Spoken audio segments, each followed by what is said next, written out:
Hello there, good morning, and you're watching this morning program by QTV, and I'm joined by my co-host Ibrahim Abalde, and I'm your host. Jenna Wasonko, thank you very much for, we are back again on this program. Well, it's almost the end of the week, and you know when it is Thursdays, we are always very sad. So we have a weekend to recover and come back with some energy. Yes. So it's good to be back here. We are on this morning to do some newspaper review for you, and you know we'll talk about things. Yeah. So we do not have a motivational quote for you today, unfortunately. But in as much as we do not have a motivational quote for you, notwithstanding, we're just asking everybody just to go out there and conquer their day. You know, just to reflect on the former motivational quotes that we've had. The award has been, you know, just to push, be determined, be passionate about what you do. I mean, so that has just been something that we've been repeating all the time. Sometimes it's important, Jenna, but you can motivate yourself. You can make sure you get up and fulfill your dreams. I mean, just follow your dreams, make sure you try very hard. You cannot also achieve what you want by just staying at home. You have to get up and go and do it for yourself. You know, I always want to mention this. Disability doesn't mean inability. So strength beyond all odds. Go get it. Yes. Yes. Wake up. So go conquer your day. Today? Yes. So we're going to take a short commercial break, and when we come back, we're joined by Mar Nyang. So Mar Nyang is going to help us analyze some of the stories that we have on the newspaper.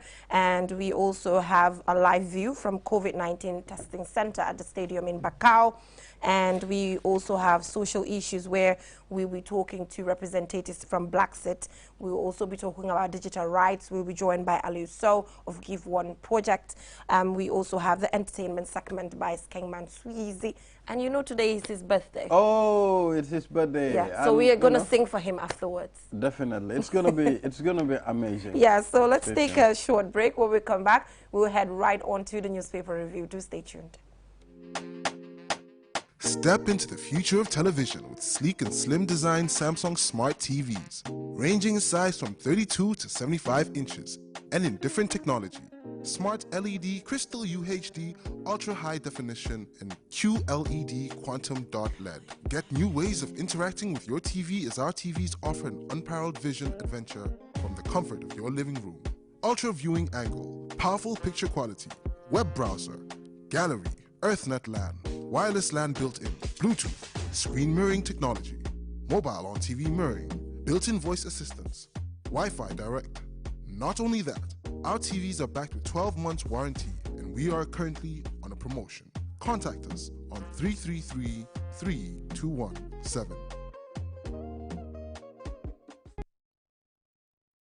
The best product in town is back. QCell's MiFi router. Get the best MiFi in the country for just $2,800 and connect up to 15 users with 4G internet speeds and a long-lasting battery life. So rush now to any of our customer care locations and get the best for less while stocks last. For more info, call our customer care on 111. QCell, Senior Boss, the Gambia's quality network. We innovate, others follow.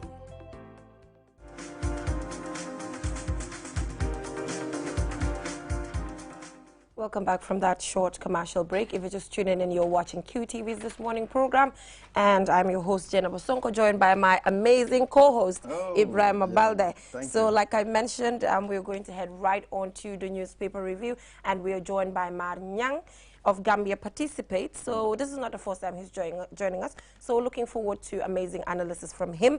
But before that, take us through what's going on the Standard newspaper. Yes, Janaba. On the Standard newspaper today, Gambian smokers spend $5 million on tobacco products. Suspended CEO barred from entering KMC. Raudat reacts to government statement on Backhouse Musa Seydi affairs. Imam Jah preaches against rising corruption in the Gambia. GFA says government wasting money on useless.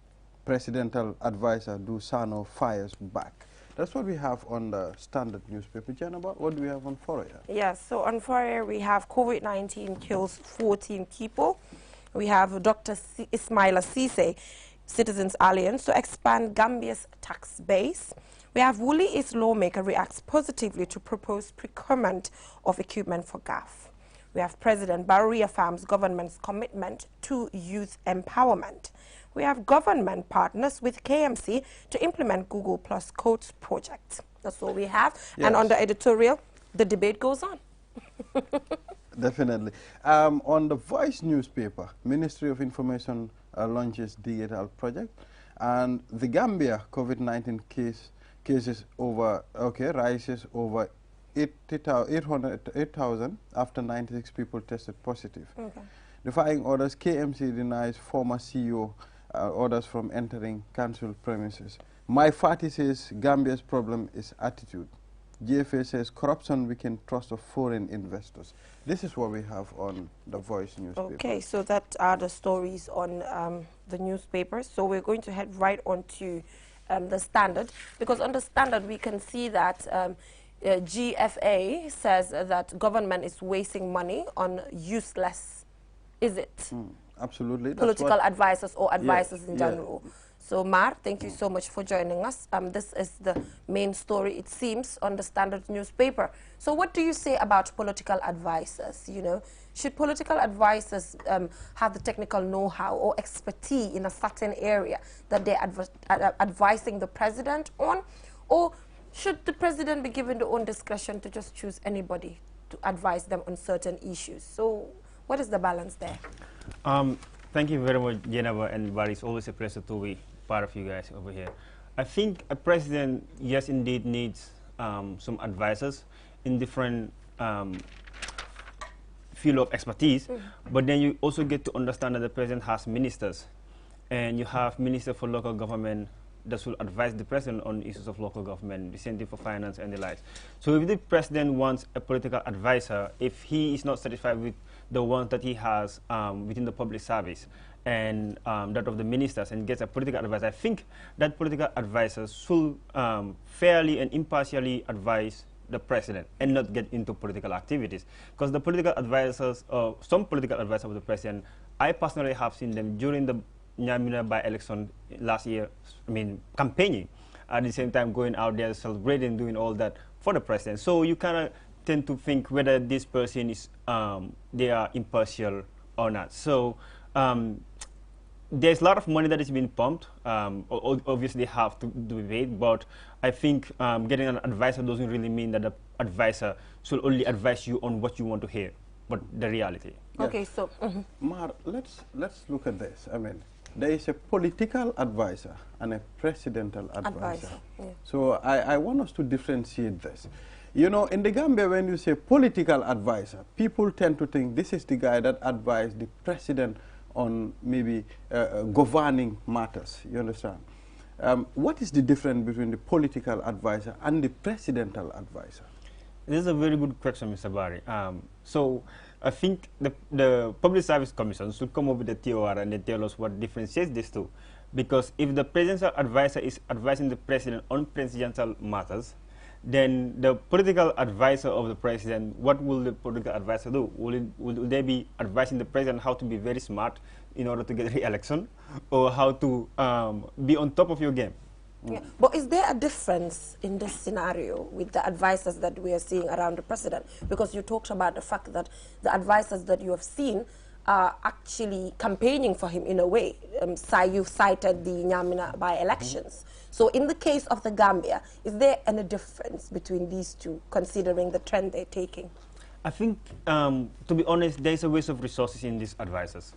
You have advisors of youth matters, and then you have the Minister of Youth, you have the National Youth Council, you have the Executive Director of the National Youth Council, and then that of the Chairman. And then you go ahead and then employ an advisor on youth matters, who's also not a youth. So I think this is all compensation, appointment based on compensation. Some of them perhaps might not be, because you've seen some of them were in the public service, or shall I say they were ministers. And instead of saying we've sacked them, they said we have now reappointed them as advisors. Advisors on what? Youth matters, political issues, presidential matters. So I think the president, in fact, if he has all of these advisors, right, on presidential matters and then that of political matters, yet still we're yet to see the president becoming more professional in the way he relays messages. What is the role of the advisors in making sure the president is more strategic when communicating? talking about climbing up trees, talking about amulets. Yeah, but I mean, those are personal comments but that then, we can, you know, yeah, but those then are the just president, personal comments. there are certain things that the president say. You know, the thing is, some words that come out of the mouth of the president, the citizens don't take it lightly. Okay. You understand? So the advisor should be very, the communication advisor, you have all of these things. They have to be strategic in making sure they advise the president before he go out on air. Yeah. You understand? Because the disgrace is not only on the president, but it's also on us, the citizens, because all the people are watching. So, you know, these scenarios and these matters are very sensitive. So I think, well, if I was the president, I would not be needing all of these advisors. Ma, don't you think credibility of presidential and political advisors also matters when it comes to their technical know-how in advising a president? Because we've seen what happened previously. I mean, presidential advisors are appointed according to relation, maybe based on relation matters. So what do you think? How should a presidential or a political advisor look like? I think the keyword credibility here really matters. If I'm a president, or let's say if Jay is a president, Jay doesn't want someone else that will be always saying yes, ma, to her. There are some instances when they're going to need to say no to certain decisions or proposals that you come up with. And in the previous government, those are the type of people that catapult Jammeh to become what he was, a devil. Because they're always trying to, put sweet words in his mouth, trying to tell him that you are right and everything.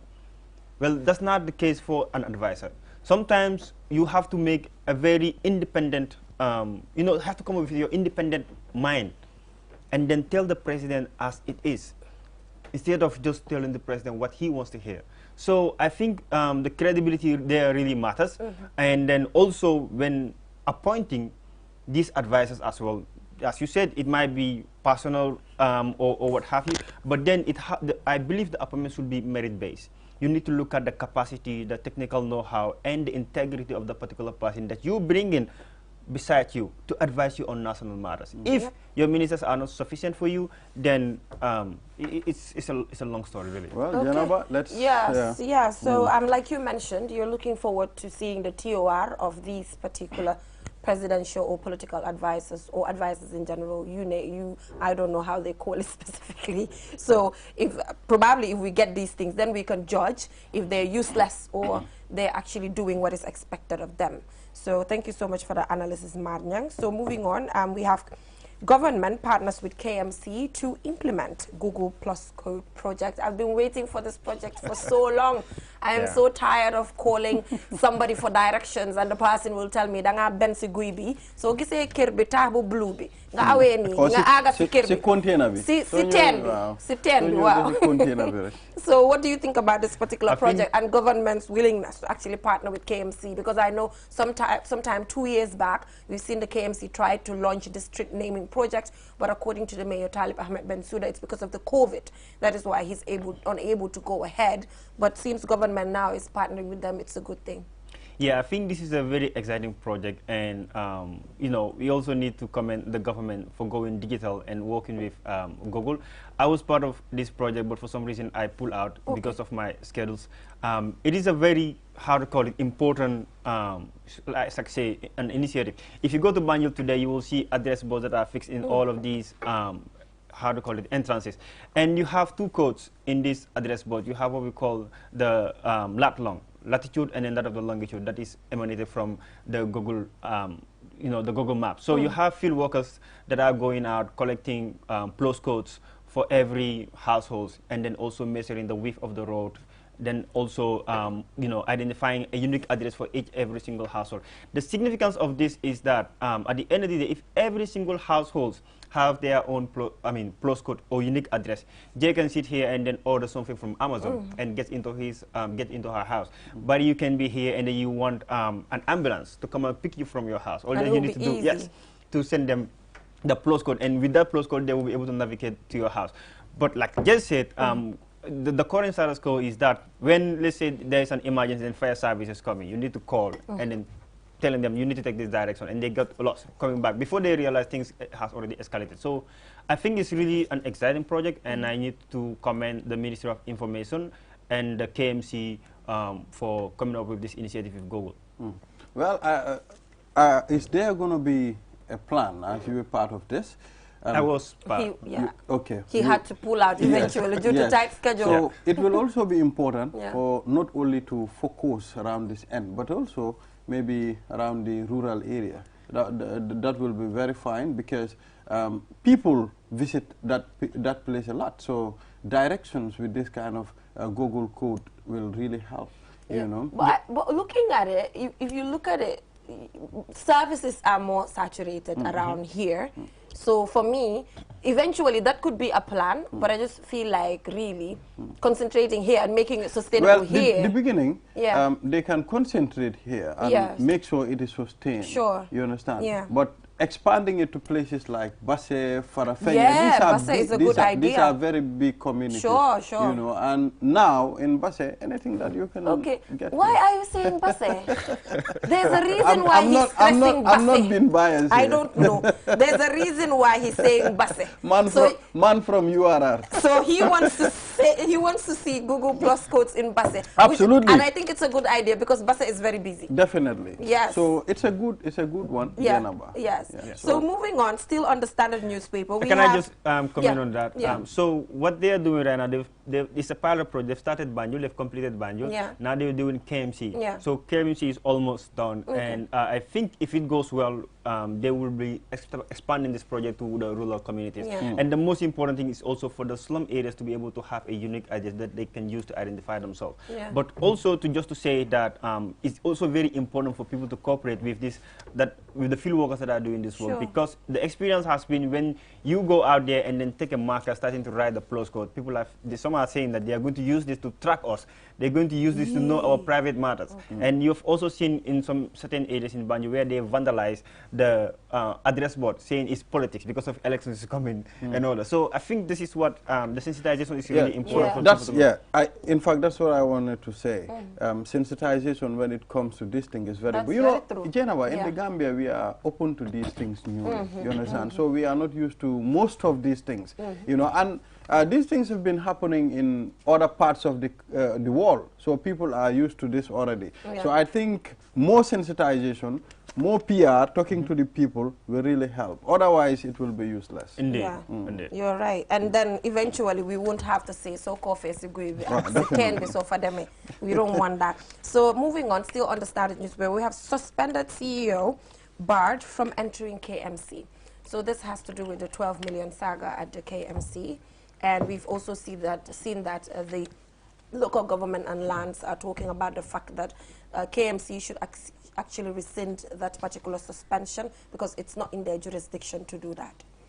Well, that's super interesting, because this is a corruption-related matter at KMC, and the leader of the KMC came out with allegations. Now that it has been investigated, they've put the person under administrative leave, and the Minister of Lands or Minister of Local Government coming back and then say they have to rescind that decision and then allow the person to go back. I think what is fair to do is for the alleged person to be on administrative leave pending the determination of the investigation, right? Like what they have done with Social Security, like what they have done with Golden Bob, and then you name it. So even if the jurisdiction, the KMC doesn't have the jurisdiction, I think the Ministry of Local Government should have worked directly with the mayor, you understand, to continue the investigation. But if I was the mayor, this is how I'm going to think. There is a corruption case, and I'm trying to make sure this is investigated, and then you're now coming back and then defending that corruption case. So what's going to happen is, at the end of the day,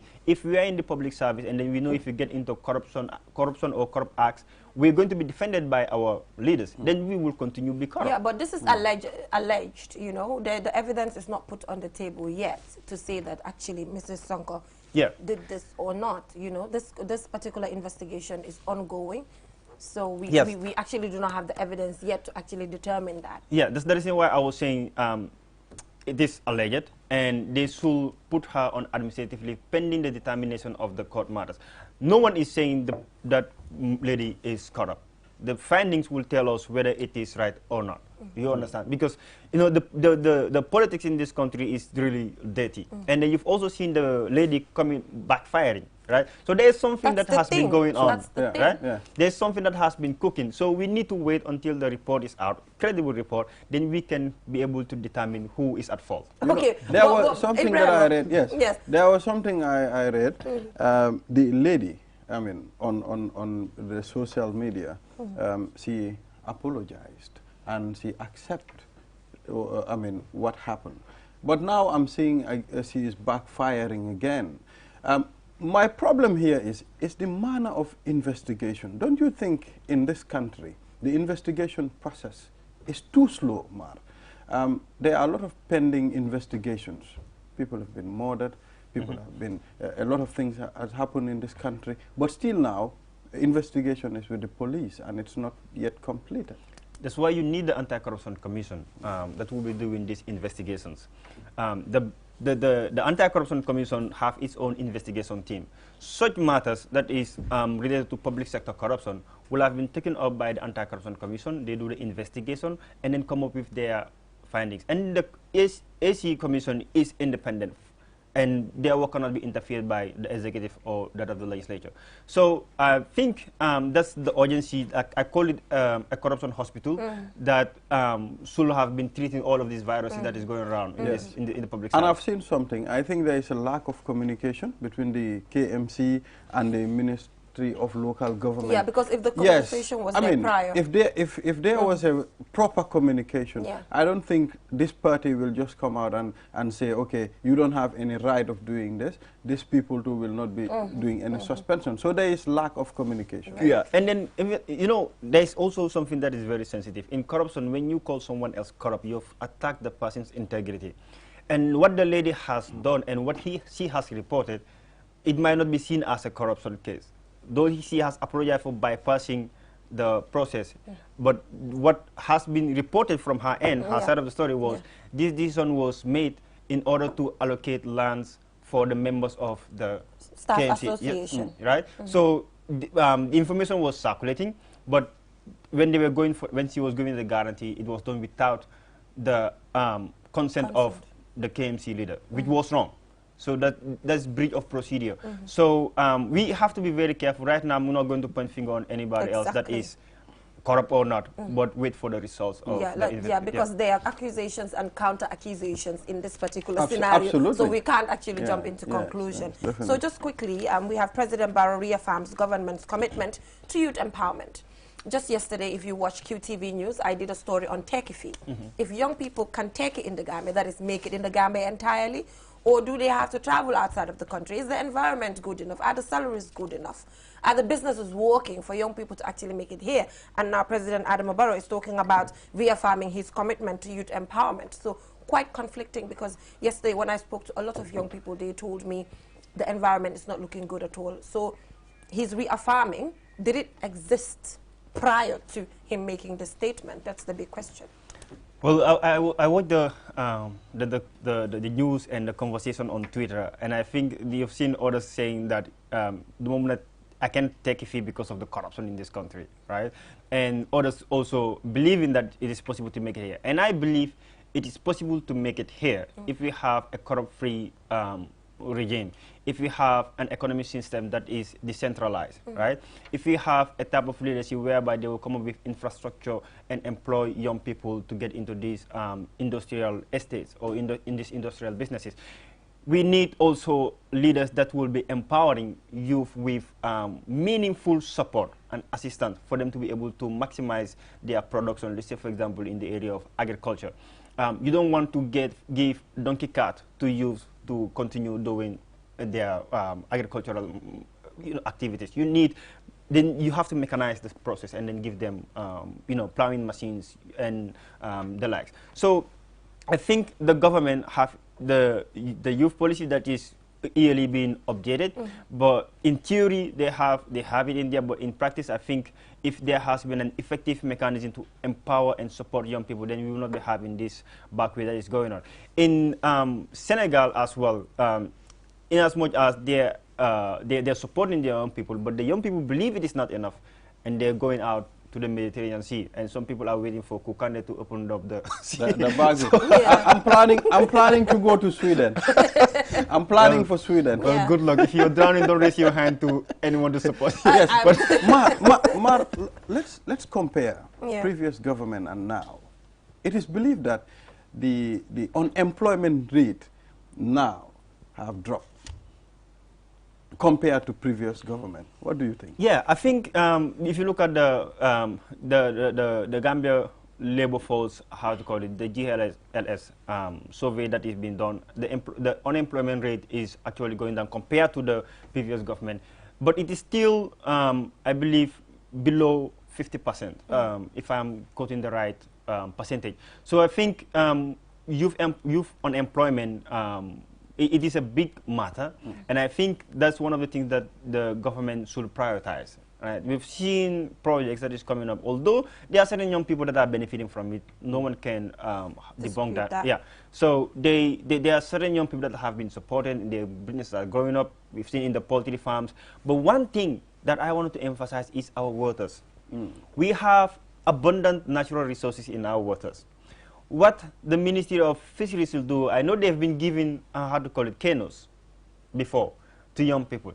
But that is only limited, that boat is limited to a certain part of the water. What they need to come up with is vessels. We have the Chinese going deep sea, you know, and I know someone else that has been working in the saying they are making millions from those vessels. Why not the Ministry of Fisheries comes up with at least 5 vessels, give it to young people to go deep sea, catch fish, and then come back here, sell it, process it within the Gambia, sell it within the Gambia, and at the end of the day, we will have fish at cheaper rate. You go to Burfoot or Tangier now, people are crying of scarcity of fish. What they have been alleging is when they go to the boat and they, you know, spread their fishing net, the Chinese vessels come and then destroy it. So there's a system, there's a how to call it, strategy to monopolize the business. And when they are the one monopolizing the business, coming up with fishes, they're going to determine the price. So poor people, there's the documentary where ladies, or should I say our mothers in Tangier, crying of the Chinese activity, and then how the rise of the price of fish is affecting their businesses. Yeah. So I think the government have to be smart. I can remember a few years back, the price of fish was effective. I mean, you can pay for fish at a very little price. I can remember if mom goes to the market, she will buy fish for $5. So I think now it's very difficult because of these activities, you know. So the government and the young people should work together. Yeah, definitely. So? I think you know, there was a time that the Minister of Fisheries said they don't have the capacity here. They don't have those materials. The Chinese are the ones that have the materials. That's why they give them license. Now what I'm saying is put it in your national budget. Buy at least, the government cannot tell us they don't have that money. Buy at least 5 fishing vessels. Train and equip young people to go and fish. Say, teach someone else how to fish, but don't give them fish every day. You understand? So once the young people are getting into that, look, that's going to create a lot of, to call it, economy and, you know, financial support to our young people. At the same time, then as well, you will not see them sitting at streets and then drinking a tire. Most young people want a job. You want them to get up and do something, but when they get up and try to do something, what are they going to do? They need meaningful, how to call it, source of income. So I believe that also is going to be, how to call it, strengthen the circulation of the economy within the young folks. And once that happens, then you will also expand. You have to look at countries like Mauritania. They are very jealous of their waters. They're protected. But ours, I think it's totally open to everybody. You know, so I think we should really... I think this just reminds me of a story that I did on Tobaski. After Tobaski, fish wasn't available in the country. The reason for that is because most of the fishermen we have in Gambia are actually foreigners. So we have Ansumana Esonyasi from the stadium live at the stadium COVID-19 testing center to give us updates in relation to what is happening there, because we've got unconfirmed reports that they are on a strike. So Eso, can you take us through what is happening there? Is this so? Good morning, Jennifer. Good morning, Balde. I mean, as you've rightly put it, we're here at the Independence Stadium. It seems we're not getting Ansumana Esonyasi in the studio. So Ansumana. Yes, okay. Okay. Yes, Ansumana, we can hear you now. You can go ahead. Take us through what's happening there. Good morning to you and Balde and to your audience. I mean, we're here at the Independence Stadium. This is one of the designated testing centers. As you can see behind me, you have people who've come out, you know, to take their COVID-19 test, which I think is important. Now, there were reports yesterday and even the day before of workers here being on strike. However, there are here to conduct tests, and people are coming out in their large numbers. So I can confirm to you, as you can see in the live pictures here, right behind me, that people are coming out in their large numbers to take their COVID-19 test, and officials are here to carry out those tests as well. However, the team that is responsible for doing the lab sampling or lab testing just arrived. Usually they're here very early, but they just arrived. Okay, they just arrived now. So, do you think there's an amount of truth in this? The fact that we got unconfirmed reports that they're on sit-down strike. You just talked about the fact that they normally come earlier, and now they're coming this time. Does it mean that there was a separate meeting to calm them down or something? Well, that we wouldn't be able to confirm yes. now. However, from here, we will be engaging officials at the Ministry of Health who we spoke to already, and they're willing to speak to us. But I can tell you that contrary to reports that they are on strike and they are not working, as you can see in the pictures here behind me, they are working and people are coming out to take their COVID-19 test. Okay, so are you going to engage the representative from the ministry now? That would be, you know, later, just right after this, because we spoke to them. For the officers that are here, they've told us clearly that they're busy and they really cannot talk to us unless they're given authorization. But I can tell you that people are coming out to take their test. So, according to the people that you spoke to, did they mention that this is something that they planned and later cancelled? That's the part we want to understand. Or they can't confirm that? Give us much information as regards to whether in fact there was, you know, a strike or not. But what I can confirm to you is that they are saying they cannot speak to us unless they got authorization, and that certainly they're busy carrying out their work as usual. So, but I'm sure when we speak to the officials at the Ministry of Health, they will be able to give us more detail. Okay, looking forward to that conversation with the representative from the Ministry of Health, so we get first-hand information as to if this is true or if it's not true. So, Ansumana Isonyasi, thank you for that. We will go back to our newspaper review. We're joined by Marnyang. Thank you for that. So, yesterday you've seen it on social media that COVID-19 testing centers, personnel there are threatening a sit-down strike. But according to Ansumana Isonyasi, he cannot confirm that this was planned and cancelled or not because they are not speaking with him. But we've seen that our health sector has been having frequent sit-down strikes with nurses, doctors, and the list goes on. It's not looking good. Definitely not looking good, Jennifer. And this is a very sensitive department in this country. This conversation, in fact, is untimely because right now, the cases are skyrocketing, and then the least that we want is people lining up for testing and then not getting tested because of the ones that are doing it are complaining of lack of materials and support from the ministry. As of September, I believe there was $1.1 billion that have been spent on COVID-19 activities alone. So today, if we get the frontline health workers complaining of lack of support, lack of materials, and lack of financial assistance as well, then that will be really catastrophic.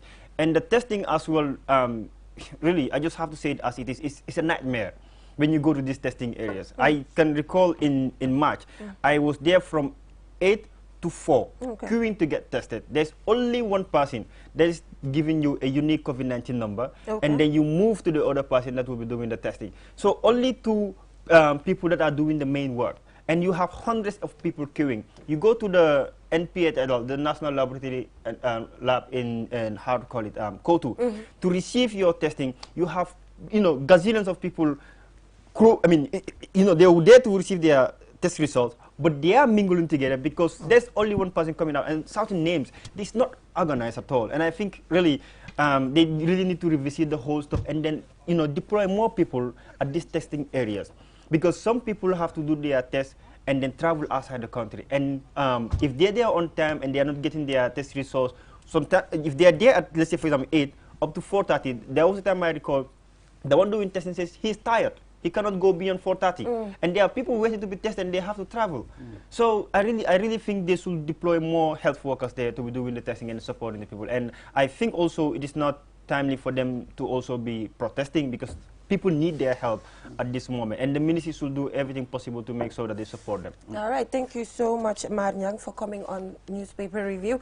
Like we always have you here, quite interesting analysis there. So that was Ansumana Sonyas as well, live at the Independence Stadium from the COVID-19 testing center. So we'll get information and developments as we go till the end of this program. Thank you so much, Marnyang. We'll go for a short commercial break. When we come back, we will deal with social issues, and we're joined by Black Set. So they will just take us through the activities that they do in the Gambia. Do stay tuned. One nation, 8 tribes. We are the smiling coast of Africa.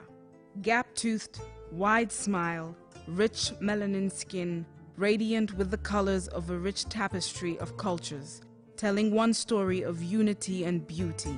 Wrapped in the soft folds of a mother's sir, a Khalifa's grambuba, we embody the past of our ancestors and the promise of our descendants. Follow the records of our history, this story that tells of a people watered by the river in the gleaming sun of a coastal nation. Listen to the folk tales, those old tales we grew up on. Lebon, Lupain, Amon Nafi, Danaam. Hear the music of an entire nation in the language of its heart and mother tongue. Our tongues are heavy with the song of our people. Rich and thick it rolls off like domoda, soft like yasa, bena chinla, nyokomom. Feel the beat of our pounding feet as we dance to the sounds of a throbbing drum, ageless in its rhythm. The griot's kora that speaks the wisdom of the ages. The sweet sound of a mother's lullaby bringing even sweeter sleep. We clap a melody with young and old hands, a symphony full of the pleasures of life, the joys of work and home. We are Gambian. Bi sunyu chosan la, sunyu dika, sunyu boss. Step into the future of television with sleek and slim design Samsung Smart TVs, ranging in size from 32 to 75 inches, and in different technology: Smart LED, Crystal UHD, Ultra High Definition, and QLED Quantum Dot LED. Get new ways of interacting with your TV as our TVs offer an unparalleled vision adventure from the comfort of your living room. Ultra Viewing Angle, powerful picture quality, web browser, gallery, EarthNet LAN, wireless LAN built-in, Bluetooth, screen mirroring technology, mobile on TV mirroring, built-in voice assistance, Wi-Fi direct. Not only that, our TVs are backed with 12 months warranty, and we are currently on a promotion. Contact us on 333-3217. In a single day, it's important to have a network you can trust. When there's family and friends to connect with and business calls to make, you need a network that is reliable and fast. Talk longer, browse faster, go farther, and roam wider. When your network is solid, the world is your oyster. QCell, your trusted network in the Gambia.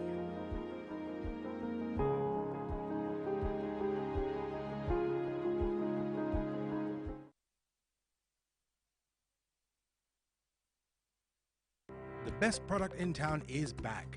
QCell's MiFi router. Get the best MiFi in the country for just $2,800 and connect up to 15 users with 4G internet speeds and a long-lasting battery life. So rush now to any of our customer care locations and get the best for less while stocks last. For more info, call our customer care on 111. QCell, Senior Boss, the Gambia's quality network. We innovate, others follow.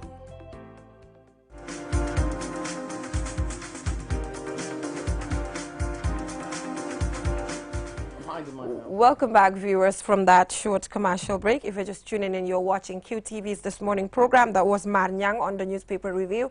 And now we're going to head right on to our social issues segment. Absolutely, yeah. And Jenaba, today it's going to be very, very interesting in the studio because we have the Brexit people here. And if you've been following their activities, they've been doing a lot in this country. Sure. And of course, the automatic citizenship too. Yeah. So we'll be discussing a lot of things on this platform. You are welcome. Yeah. Thank you so much, Jeff. All right. Fine. So before we go into the automatic citizenship or go into the conversation in depth, let's just focus on Gambia for a start. I just want to understand why Gambia. You know, how did you get that instant connection with the Gambia to feel that Gambia is home and here is where you need to be? How did that come about? Well, I'll start then, and then Adrian will go, because we have different reasons. For me, there was a family connection through my grandmother. So that's ancestral. And so my grandmother told us all we came from a place called Gambia. And so I couldn't find Gambia. And when we came in 2011, I think it was on the second visit, wasn't it? On the second visit, we was at a taxi stand. And there was a man who looked exactly like my grandma, like my grandma's family, like my grandma's brother. So I asked him, and I said to him, it's weird because my grandmother told me that I'm from a place called Gambia, not Gambia, but I haven't been able to find it. And he said, no, I'm Mandinka. And so we pronounce it Gambia and not Gambia. It's slightly different in pronunciation. So you're home. I got the shock of my life. The shock of my life. Oh, wow. It was like you could have thrown me down. Like it was like everything just hit me because the first time I came here, it just felt right. It's like a key. You put the key in a lock and it turns. All this time you've been going to different places. I've been to like 28 different countries, and the key didn't fit. But when I came here, it's almost as though there was a connection through. I don't know, I don't know, but it was just everything, my all, my everything. The people, the culture, everything just felt exactly right. Exactly right. And it's perfect. I mean, I love Gambia, so. All right. I can see that. And I love the attire. Oh, thank you. So what's your experience? When we met in 2010, we traveled to Egypt. That was our first holiday. And then after that, we went to Corfu, I think. And I said, where are we going on European holidays? We haven't tried West Africa. You know, and I used to remember listening to a radio program in England where they used to have our people coming back for the Homecoming Roots Festival. You know, and everyone was speaking about their experience. So I said to my wife, you know what, let's try a West African holiday. And the first one that came up was Gambia. You know, we didn't know what to expect. We never had no family here, no friends here, and we said, okay, we're gonna make the trip. So we came. That was in November, and the welcoming alone. You know, as soon as we approach, the smiles. Yes, and also they actually tell you, welcome home. Yes. You know, they say it doesn't matter where you're coming from, you're now home.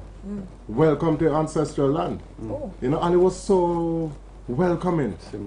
You know, even my wife, she cried. You know, because I was born in the Caribbean. I was born on the island of Montserrat. And sometimes when you do go back to the Caribbean, you don't get that welcoming. I'm going to be honest. Well, Gambia, we are called the smiling coast because we have that is part of us, you understand? So we are known to be very friendly people.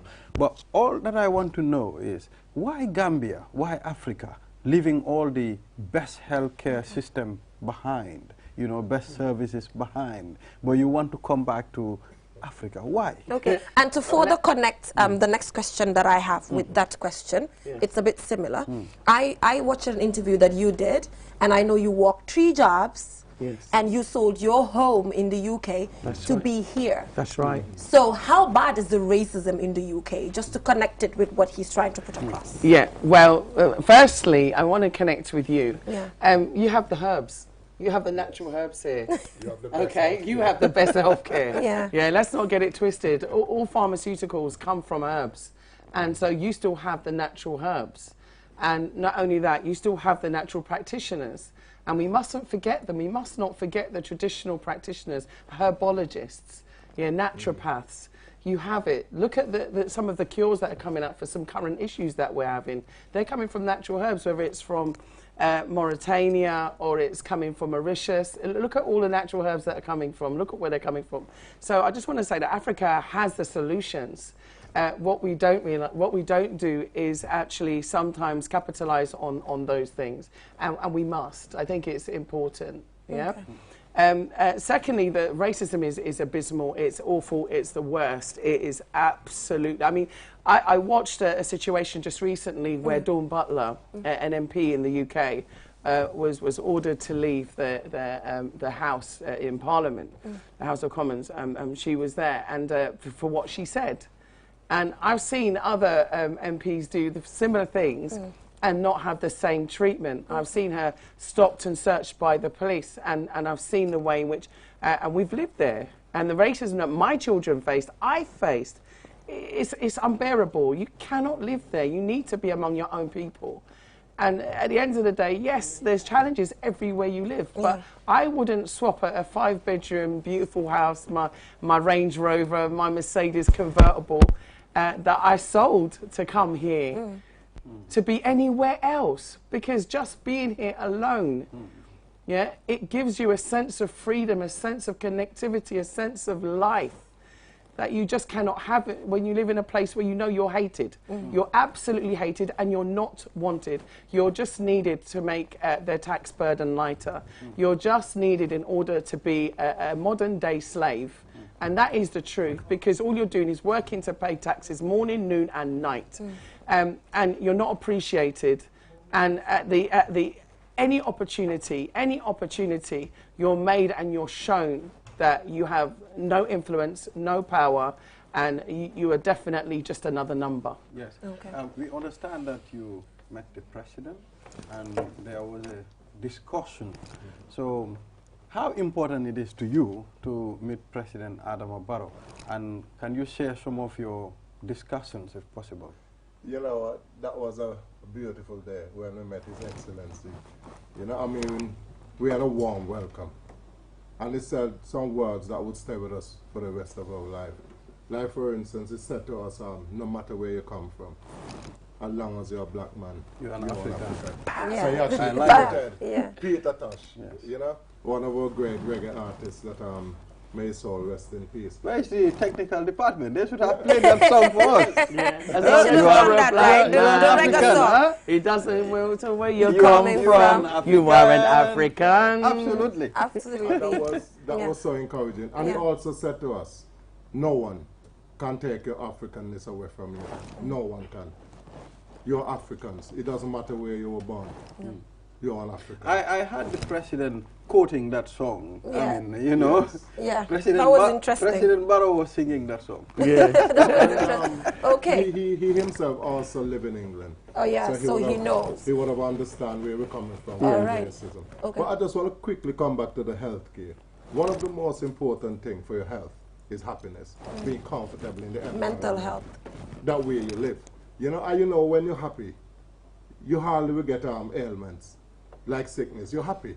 You're in a happy environment. In England, you work sometimes in a very stressful environment. Sure.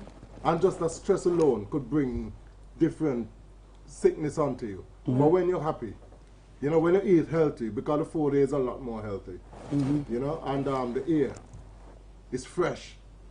Everything, the scenery, being among your people, you know, nothing could take that away. Okay. You know? All right. So that's happiness. Okay. So now let's talk about action. I know you met the president and he gave you nice words, gave you encouragement, and spoke to you about the fact that as long as you're black, you're part of Gambia. So what promises did he make in relation to making sure you get the actual citizenship? So what we did was we discussed the 2-year program. Okay. That is very important, because I want to just unpack automatic citizenship so people understand it. The automatic bit relates to us being seen as automatically African. Okay. Yeah, because there is an identity crisis that is ensuing at the moment. People, even being here, people don't even know what I am. And so there needs to be a desensitization. That's why we need to be automatically seen as African. In line with the AU and ECOWAS and everything else, there needs to be that universal understanding that because we weren't born in Africa, Africa is still born in us. And that needs to be said over and over again. So we need to be automatically seen as African. So far as the citizenship side of things is concerned, what we've asked for is for a program to be put in place for us. Because us as African descendants coming from the diaspora, we need to integrate, assimilate, we need to be reinitiated back as Africans. Because obviously we're not coming from that background. We're coming from a background where our ancestors were enslaved. And people need to remember that, because it's almost like we've been written out of history, written out of the Constitution, written out of people's memories, written out of people's lives. So when we're coming back, they're like, who are you? What are you? Why are you even here? Everybody's fighting to leave Africa and you're fighting to come back. Why? And so they're not understanding the matrix of the complexity of the issues that are contained within racism, including discrimination, lack of job opportunities, you're first in, first out. You know, also you're targeted by the police, you're handled in a terrible way, and your children face a terrible racism, and so it affects their mental health, because when you're constantly being shown that you're less than somebody else, it affects you. So I think that with regard to that, he understood that. And this is something that we're looking into, is the process. And that has to be dealt with not only by the president, but also by the National Assembly members. So we had a symposium, a transatlantic slavery symposium, which was attended by 28 National Assembly members. And this was groundbreaking in the sense that we were able to come to an understanding where, if you like, the gap was closed. And they understand we are you and you are us. It's just that we came through a different journey. And also that there needs to be remembrance.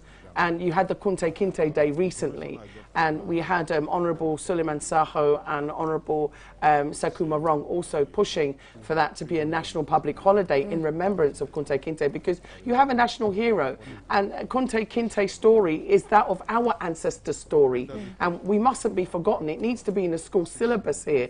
It needs to be in SSC books. It needs to be in the history syllabus as well. So these are important factors. It's not just about us coming home, but us being remembered, and as for who we are, and that we are the descendants of Gambians. We are the descendants of Africans. We are the descendants of the enslaved who were taken forcibly against their will. And that enslavement hasn't ended. That's why you have modern slavery today. Okay. Definitely. All right. We understand that you visited Nemakunku. Yes.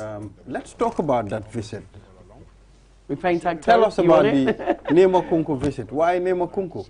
Well, Keba is a good friend of ours, and he lived in Nemakunku. So last year with a heavy flooding, you know, he reached out to us, and he said to us that his house been flooded, his furniture destroyed. Okay. And at the same time, I went online.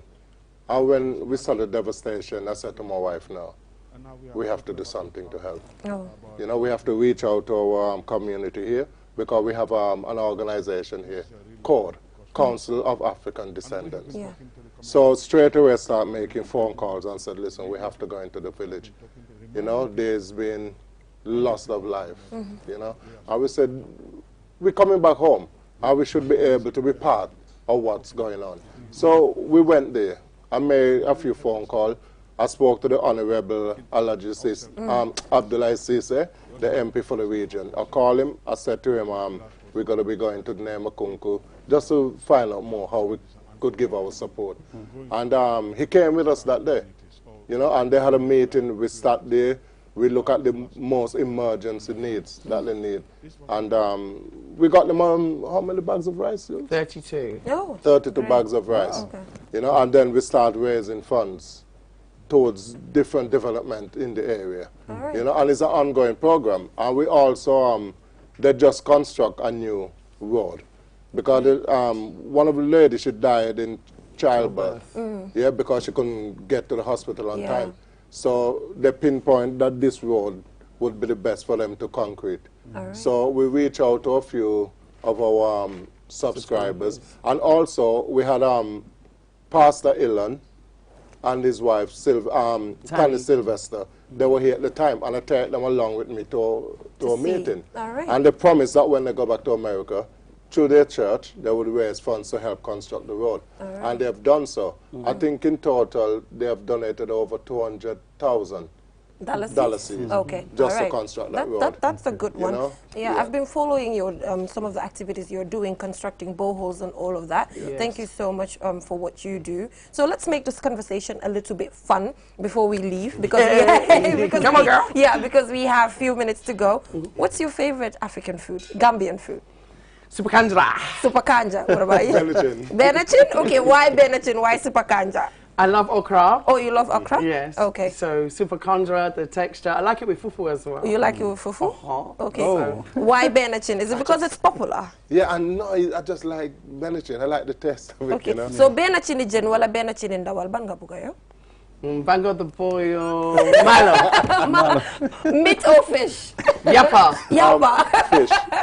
Okay. Yapa or Fish. All right. Okay. Thank you so much for coming. We really appreciate your time here, and we'll follow developments as you seek this automatic citizenship. We wish you good luck, and hopefully, if you achieve this, then we'll achieve this collectively. Like the president said, as long as you're black, as long as you're African, you're Gambian. Thank you so much for coming. Thank you so much. Thank You for having us on. All right, thank you. So we will take a short commercial break. When we come back, we will head right on to social issues again. We have Aliou Cisse in the studio, and he'll be taking us through digital rights. Do stay tuned.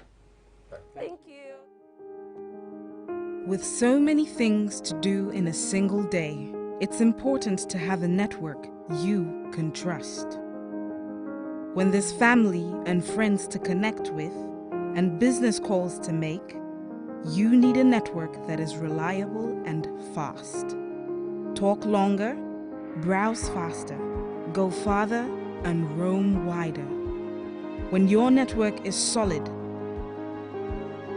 the world is your oyster. QCell, your trusted network in the Gambia.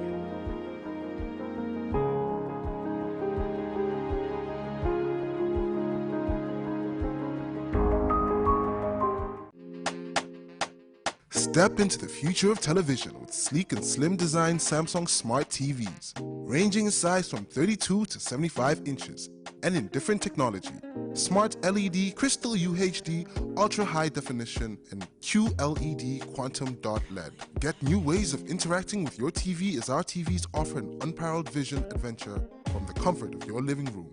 Ultra viewing angle, powerful picture quality, web browser, gallery, EarthNet LAN, wireless LAN built-in, Bluetooth, screen mirroring technology, mobile on TV mirroring, built-in voice assistance, Wi-Fi direct. Not only that, our TVs are backed with 12 months warranty, and we are currently on a promotion. Contact us on 333-3217. The best product in town is back. QCell's MiFi router. Get the best MiFi in the country for just $2,800 and connect up to 15 users with 4G internet speeds and a long-lasting battery life. So rush now to any of our customer care locations and get the best for less while stocks last. For more info, call our customer care on 111. QCell, Senior Boss, the Gambia's quality network. We innovate, others follow.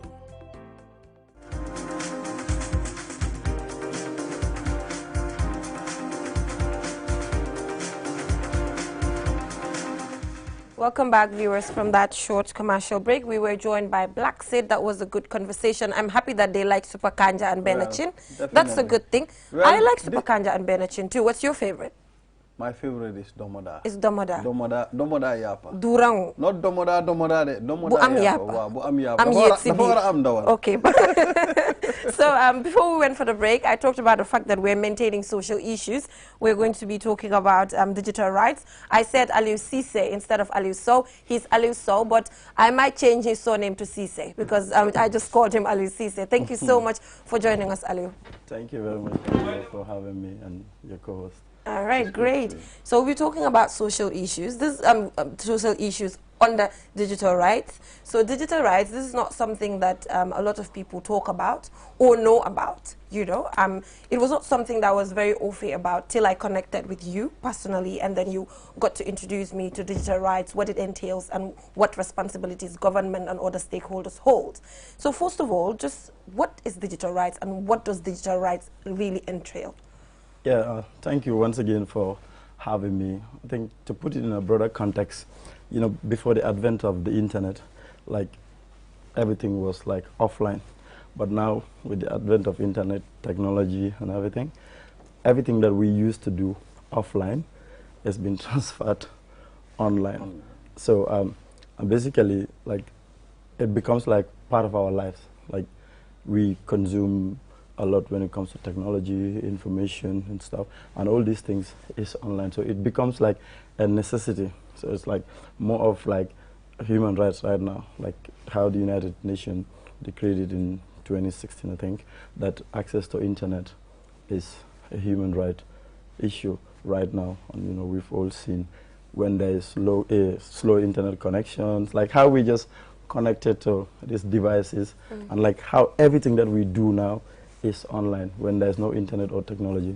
It's really terrible. So it more becomes like how we consume water, electricity, basically even someone would say oxygen. Meaning it's our right to be part of the internet. Now a person shouldn't go without being part of an internet. You must have a connection. Yeah, it's your right to get a connection on your device everywhere. More like what we're advocating for. Yeah. Yeah, because it's difficult today to live without the internet or information technology. Okay, yeah. So I'm aware that you've been having stakeholder discussions with different stakeholders in the country. So when you speak with government stakeholders or even private, what is their perception about digital rights? Is this something that they understand, or is this something that they take as a priority that requires urgent attention? Yeah, it depends on the angle that you're speaking from. Yeah. But when it comes to awareness in the country, it's very low when it comes to digital rights issues. Most of the time we consume most of these things, but we don't even know most of the policies and, let's say, laws relating to some of these things. For instance, the conversations that we do have with parliamentarians, the knowledge is not as one would expect, and these are policy makers. So this is why what we do at Give One is like engage all these stakeholders, the people that know about these issues and the people who doesn't know about some of these issues, and even though they were part of the entire project, like consuming most of these things, but they don't know most of the laws relating to it, or maybe some of the needs. So we try to talk to all these stakeholders to engage them, have various perspectives on how some of these things are governed and what are some of the needs that we need to put in place for everyone to benefit from the opportunities that are abound online. Okay, all right. So why are digital rights laws very important?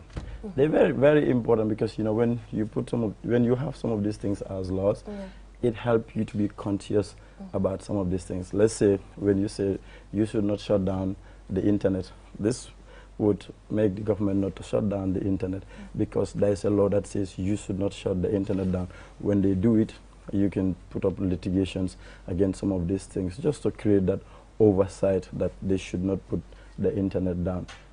This is why it is very important. And when you say when we talk about access, also there's when the government put this as a priority, let's say as part of a policy or a development agenda, this helps the unconnected to be online, because then it would not be an issue of, like, let's say luxury where you need to have money to have this. But when you create some of those things, the accessibilities, it's easy for everyone to be part of digital related issues because we consume these things. So when the government put those policies in place, it makes them implemented for the citizens to have access to these digital right issues. Okay, Jenna, but there are a lot of things that I think people should know. But when you talk about digital rights, not most people don't know this in this country. Yeah. So what are you people doing to make sure some people, when they are using the internet, they abuse it? They abuse it. We've seen a lot of things that have happened in this country. So what are you people doing? What steps are you taking? Yeah, I think it requires like a collective responsibility of everyone, because everything has advantages and disadvantages.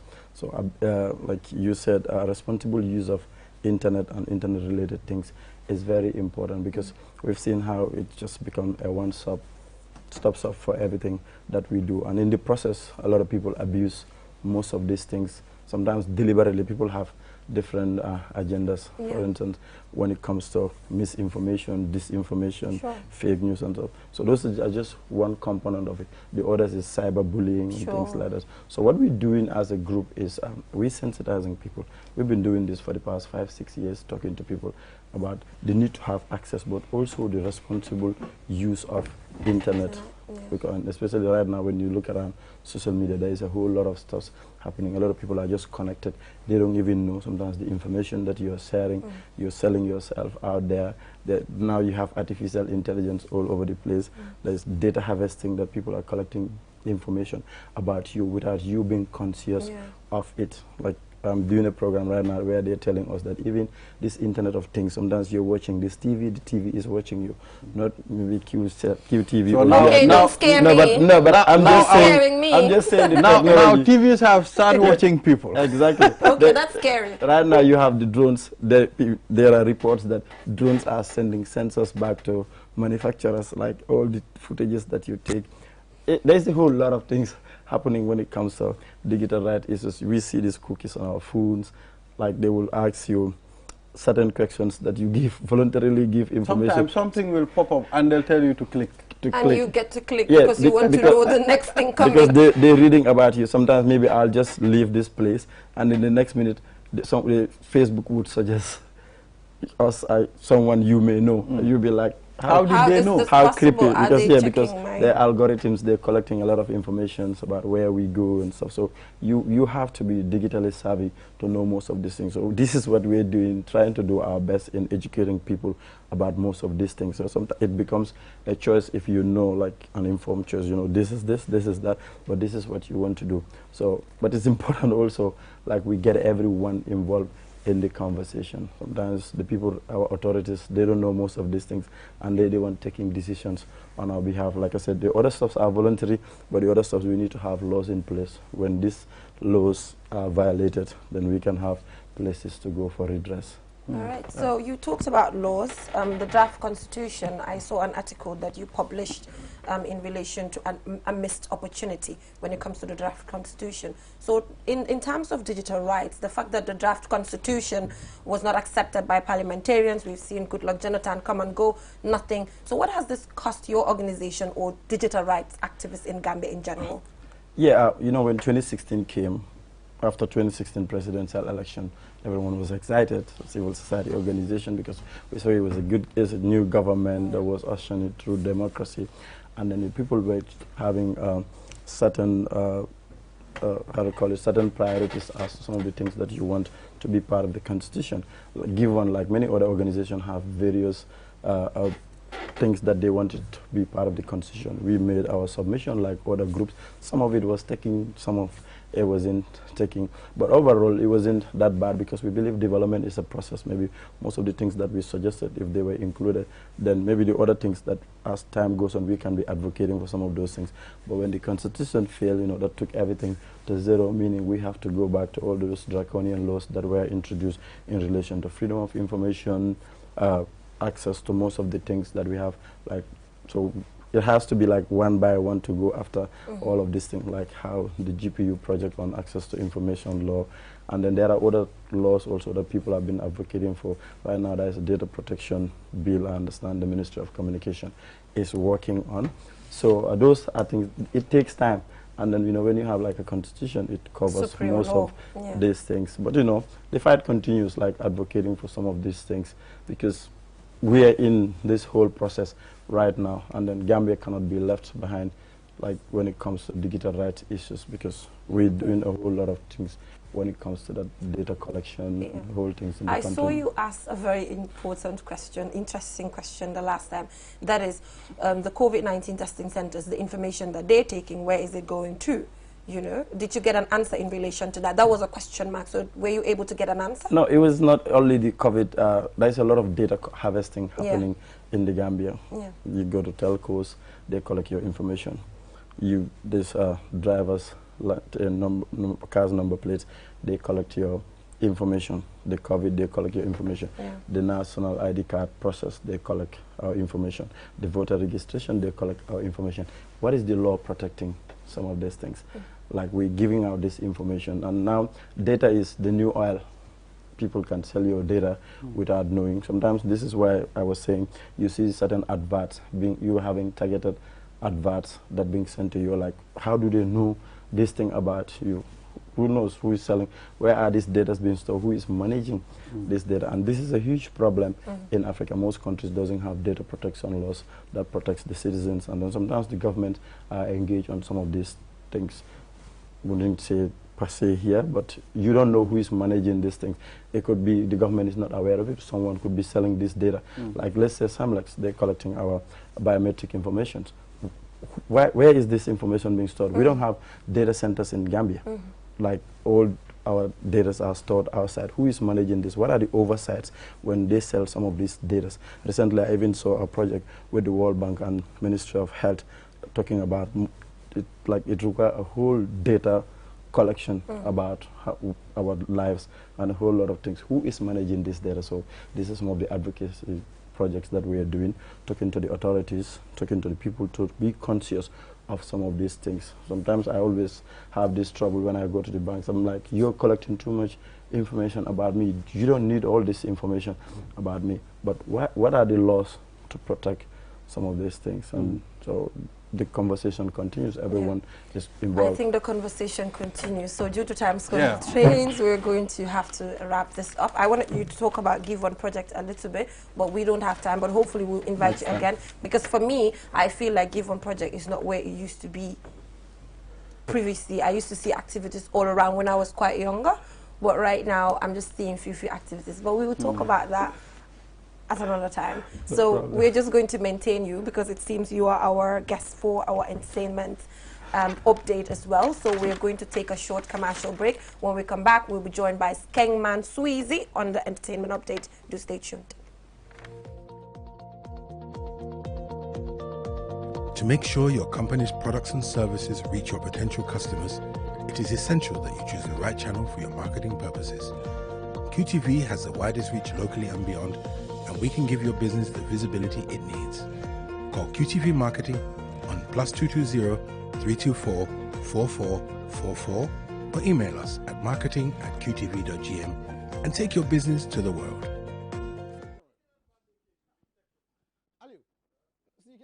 The best product in town is back. QCell's MiFi router.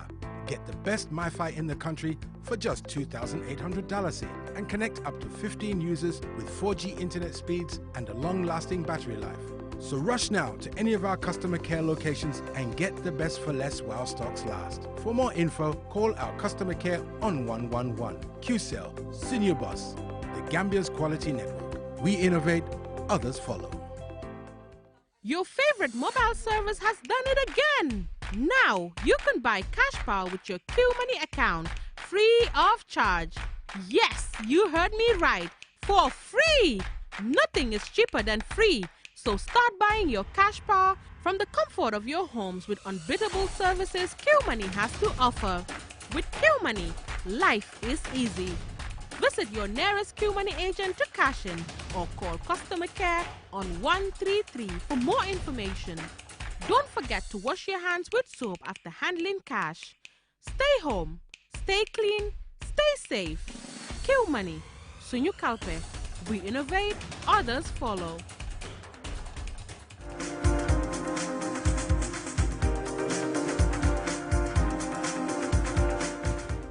Welcome back, viewers, from that short commercial break. Like I mentioned, we're heading right on to the entertainment update. Click. And we're joined by Skengman Sweezy. And today is his birthday. Yes. Click, man. You just click.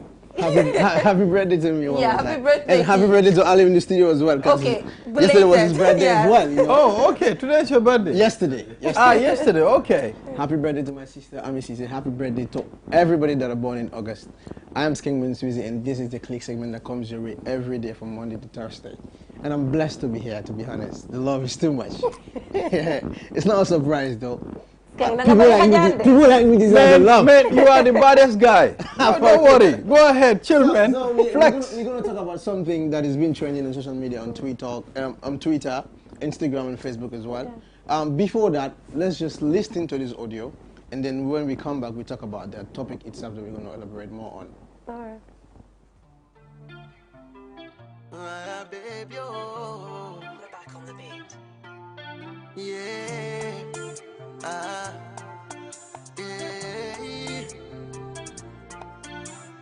Johnny Magite and then Johnny Manopi and Johnny Mabende and then Gido. Johnny Makilanki, Johnny Madole and Johnny Mabende and then Bagikolan. No, I want my Gasata. No, I want my Bata. No, I want my Gasata. No, I want my Bata. Yeah. Sent this to G actually. Okay. G also tweeted this song particularly on Twitter. So what he wrote was, I think it's time you start thinking about a solo career. You know, he's talking to Aya like this. You know, Nobles, they're a team. They work together.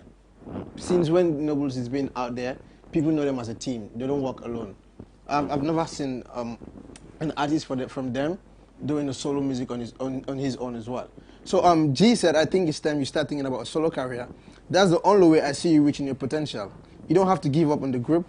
Do both. To me, I don't think it works. But we're going to analyze it. That's why we have Aliu in the studio as well. So Ali, what's your take on this actually? Okay, this is my personal opinion. Yeah. It has nothing to do with my work with ST because, you know, Gambia things are really polarized when it comes to giving opinions. I saw it like I'm a big fan of the Nobles. I know them. And Aya, of course, I'm a big fan of his style of music. What G said has advantages and disadvantages, you know, but this is personal. Like these people are, like you said, they've been working as a group, as a team, that people know them the longest. Sometimes people have to take certain decisions if they want to reach certain level, and I think they're all grown-ups to make that decision. Going solo has advantages, obviously, but it has disadvantages. Like, you know, this group Section d'Assaut in France, where you have Maître Games and Black M. They were, as a group, like you said, after, you know, Games went solo, Black M and the others. We've all seen the advantages that Games got from that. But as a group, sometimes it's difficult maintaining this because, you know, when you're working as a group, everyone works differently. Everyone contributes a certain part of it to make it like a whole project. So when you have one doing the solo career or the other one, then, you know, you have different interests. Like sometimes it becomes like a conflict of interest in maintaining the group because each and everyone would want to work on their solo career. And sometimes it's difficult. We've seen it with Daraji, without Alaji Man. The other two are doing well. At some point, Alaji Man stopped singing. But do you really think I could make it alone? Yeah. If he leave the Nobles? No, each of them can make it alone. When but you know, I is the lead singer for Nobles. We all know about that. Yeah. So that was why I said it has advantages and disadvantages. Like, he is really good, and I think he can go far even with solo. But sometimes you don't know as a group what the others two are contributing. When you leave, we should take an example from Team Kunda. We had Team Kunda before. There was 3 of them. So one of them left. The guy that left, nobody knows about him anymore. We don't even listen to his songs anymore. But LG and Swiss are still doing their thing. People still vibe to them. So ANC also retweeted the same thing that G tweeted, like replying to what G said about Aya. Yeah, ANC said, Jibu, Bible Museda. I mean, it's not bad to advise a brother, but this one might cause more damage than good. That was what ANC said. Yeah, because like everyone have your opinion on this. We all observe things from different angles. But like I said, if I choose to go solo, it becomes a personal decision. But as a group, sometimes to maintain it's always difficult to maintain the group thing, like doing it both. It's very difficult to do it both. So that's the reality. Sometimes at the beginning, you may want to convince people otherwise, but when one chooses to do a solo career, it's always difficult for the group to work together anymore. Okay, you as an artist manager, you managing ST, everybody knows about that. Where do you see the Gambian music going further? Like, yeah, I think it's an exciting moment for Gambian music right now compared to where it was before. You've seen now with ST crossing borders, and then you've seen Jizzle recording in other countries recently as well, thinking Ghana and stuff. These were things unheard of before. But these boys are working so hard right now that there's so much hope with the music. Like ST, I was with him in Senegal recently. It was like cult, like how people were just consuming his music. Right now we're having contacts from all over, like in Guinea-Bissau, in Guinea-Conakry, like all over the place. Like people would be sending us messages that, what's the deal, how do we work with you? And then, you know, the clear example was his collaboration with Baba Mal. Like if the quality of music that he's doing is not that all, he would not have that collaboration. But the moment Baba Mal listened to his music straight, he was like, I'm going to do this collaboration. It was like, you rap like how Messi plays football. So that's like a good feeling. And I'm sure Gambian music, in years to come, we will see it at different places. 2 years ago, they were at the Selam Festival. And I think there are other plans too, other artists too are working on. So it's going to go international. Just a quick one. Jesus releasing a song with Mr. Easy this week. And are we planning to see ST as well on an international collabo with a young artist in the industry making wave as well, outside the Gambia, not only in the Gambia? Yeah. Is there any plans for that? Yeah, we're working on a whole lot of things, and then very soon people will see things coming up. He's having an album launching coming up later this year or early next year. This year, another album again? Yeah, we have another album. Okay, so I think time is up. It was birthday person. It was a pleasure. Yes. It was a pleasure having me in the studio, and it was a pleasure having an interview with audience. I wanted to ask a lot of questions, but no worries, maybe another time. Yes. Yeah, because I wanted to ask more as well, but the time was not. Yeah, but really we will get to have him back here. Yeah. Birthday cake be nahari na. Man, you know no. Anyway, the cake is upstairs. Wow. From here we're gonna chill. We're gonna party, man. But we have Natsa's Kitchen. Natsa's Kitchen, I trust them, okay? Their number is 3499204. They're good. Chocolate cakes, vanilla, you name it. Pop by there. They're doing extremely well. And she's a young person. Wow. She's the one that I featured on the Youth Dialogue 2 episodes ago. So please try to go there and taste her cakes. They're extremely good. We talked about Tekifi. And if you want to Tekifi, it has to do with supporting our own people. Yeah. Okay? So it's Natsa's Kitchen, and the number is 3499204. So please visit her. She's right there, Serekunda Big 3. Visit her and have a taste of her cakes. Very cheap. Secondly, yes. I want to say a big thank you to my mom, to my dad, to my friends. Mommy. Shout out to all the birthdays people out there today, man. And He's a mommy's boy. Let's not forget Barcelona Fashion. Barcelona Fashion. The outfit I wore yesterday. Mohammed and the crew, Asmau. Abaraka. Yes, because the outfit that I wore yesterday was provided by Barcelona Fashion, but due to time constraints, I couldn't mention him. But thank you so much, Mohammed. I appreciate your support. Mohammed, Mohammed Barcelona Fashion, the best fashion show. Barcelona Fashion Wow. So, viewers, it seems that is all we have for you in this edition of QTVs this morning. It seems we have to see you on Monday, and I don't like that. I want to see them tomorrow, and we have to wait till Monday to chill. We need to chill this weekend. Let's do this tomorrow. Let's do this tomorrow, should we? Let's just wait till Monday. You're not seeing me tomorrow. Bye-bye. That is all we have for you. Bye. See you on Monday.